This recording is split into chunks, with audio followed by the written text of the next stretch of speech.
Tamil Nadu politics లో కీలక పరిణామాలు చోటు చేసుకుంటున్నాయి. తన క్రేజ్ తో అధికార పీఠాన్ని కైవసం చేసుకోవాలని చూస్తున్న విజయ్ కి సొంత పార్టీలోనే భారీ వెన్నుపోటు పొడిచారా?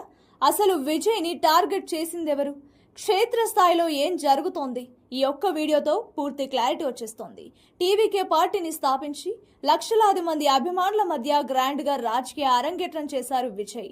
అయితే తాజాగా వినిపిస్తున్న వార్తలు విజయ్ ఫ్యాన్స్ ని తీవ్ర ఆందోళనకు గురిచేస్తున్నాయి. పార్టీలోని కీలక నేతలు కొందరు ఇతర పార్టీలతో టచ్ లోకి వెళ్లారని, విజయ్ వ్యూహాలను లీక్ చేస్తున్నారని సోషల్ మీడియాలో పెద్ద ఎత్తున చర్చ జరుగుతోంది. నిజానికి తమిళ రాజకీయాల్లో వెన్నుపోటు అనేది కొత్తదేమీ కాదు. గతంలో ఎంజీఆర్, జయలలిత వంటి వారు కూడా ఇలాంటి సవాళ్లను ఎదుర్కొన్నారు. ఇప్పుడు విజయ్ విషయంలో కూడా అదే రిపీట్ అవుతుందా అన్న అనుమానాలు వ్యూహకర్తల్లో మొదలవుతున్నాయి. ముఖ్యంగా కొందరు సీనియర్ నేతలు విజయ్ నిర్ణయాలను వ్యతిరేకిస్తున్నట్లు సమాచారం.